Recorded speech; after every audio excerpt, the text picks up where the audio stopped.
નમસ્કાર મિત્રો, સ્વાગત છે બધા મિત્રોનું મારી યુટ્યુબ ચેનલમાં। હું છું આપનો મિત્ર ભાવિક વઘાસિયા। તો મિત્રો, ખાસ કરીને આ વિડીયોના માધ્યમથી આપણે વાત કરવાની છે જીરુની બજાર અંગેની।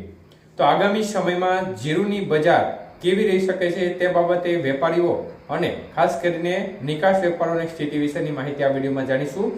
તો સંપૂર્ણ માહિતી વિડીયોમાં છેલ્લે સુધી જોવા વિનંતી।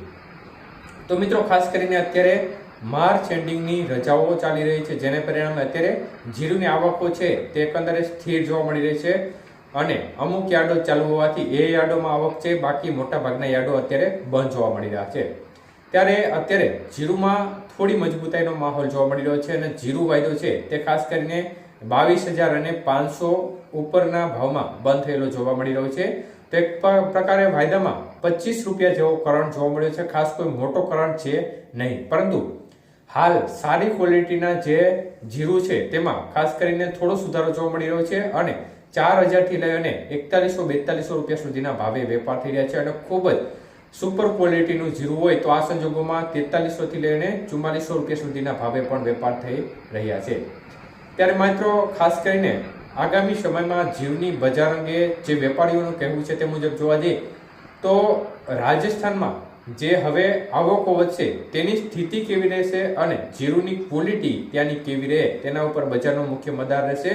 તો સાથે સાથે ખાસ કરીને હવે એપ્રિલ મહિનાની શરૂઆતમાં ગલ્ફ દેશોમાં નિકાસ વેપારો પણ થશે, તો આ સંજોગોમાં જીરુની બજારને થોડો સપોર્ટ મળી શકે છે।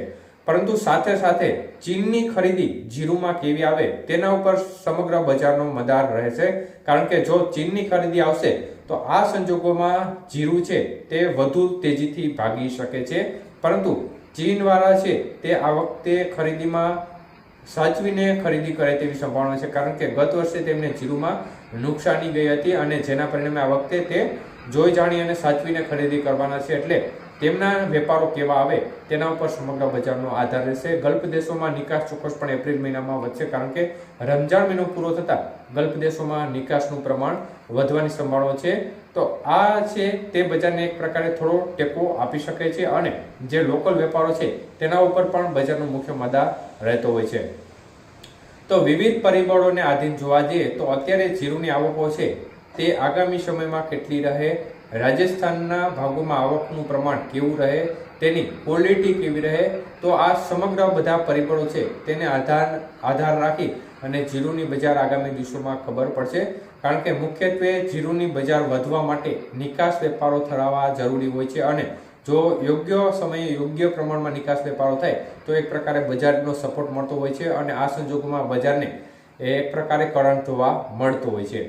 તો આગામી સમયમાં નિકાસ વેપારો પર સમગ્ર બજારનો મુખ્ય મદાર રહેશે।